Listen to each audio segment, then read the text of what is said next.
Qu'est-ce qu'un rêve vaut s'il ne nourrit pas l'âme et ne défie pas les plus grands périls? Ces mots de Joseph Kessel résonnent profondément lorsqu'on évoque la vallée des rubis, un récit qui nous entraîne dans les profondeurs des montagnes birmanes à la recherche de trésors convoités. Mais au-delà des gemmes étincelantes, ce voyage est aussi celui d'hommes obsédés par la quête, où la fortune se mêle à la tragédie et à la passion. Qu'est-ce qui pousse un homme à risquer sa vie pour une pierre précieuse? Aujourd'hui, plongeons ensemble dans cet univers fascinant, inspiré du célèbre roman de Joseph Kessel, un écrivain qui savait comme nul autre marier l'aventure et la réflexion sur la nature humaine. Pour comprendre la vallée des rubis, il faut d'abord saisir le cadre exceptionnel dans lequel se déroule l'intrigue, la Birmanie, terre riche en légendes et en ressources naturelles. En plein cœur de la jungle, à l'abri des regards, se cache Mogok, une vallée isolée dont les entrailles recèlent les plus beaux rubis du monde. À cette époque, nous sommes au début du XXe siècle, et la Birmanie est sous contrôle britannique. Le commerce des pierres précieuses y est strictement réglementé. Mais la nature sauvage du pays et les rêves d'enrichissement rapide attirent toutes sortes d'aventuriers.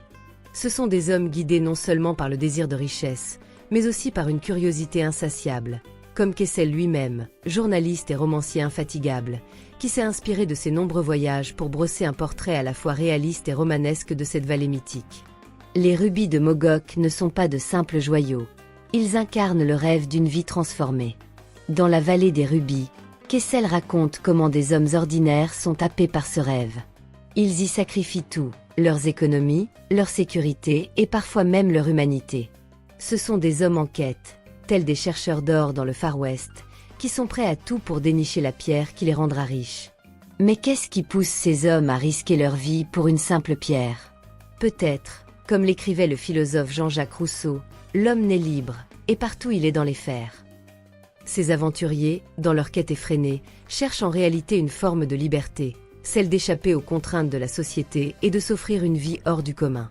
La jungle birmane, tout comme la quête du rubis, devient dans le récit de Kessel un personnage à part entière. Hostile, impénétrable, elle met à l'épreuve les aventuriers, testant leur force physique et mentale. Les fièvres, les maladies, la violence des indigènes et des concurrents sans scrupules sont autant d'obstacles qui rappellent que la recherche du rubis est aussi une lutte contre la nature et contre soi-même. Kessel, en décrivant ces épreuves, nous invite à réfléchir à une question fondamentale. Jusqu'où sommes-nous prêts à aller pour réaliser nos ambitions? Friedrich Nietzsche, dans Ainsi parlait Zarathustra, écrit que « tout ce qui ne nous tue pas nous rend plus forts ». Mais qu'en est-il de ceux qui s'effondrent sous le poids de leurs ambitions? La vallée devient alors une métaphore du destin, où certains réussissent, tandis que d'autres sont broyés par la cupidité et les désillusions. Si la vallée des rubis est un récit d'aventure captivant, il est aussi une réflexion profonde sur les dangers de l'obsession matérielle. Kessel nous montre que la quête du rubis, tout comme celle de l'or ou du pouvoir, est une quête sans fin. Chaque victoire appelle une nouvelle tentative.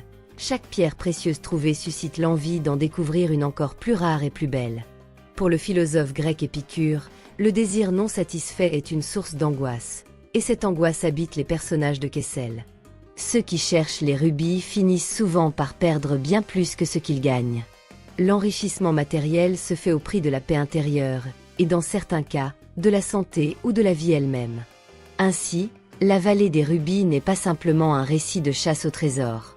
C'est une parabole sur l'obsession, la passion et les limites humaines.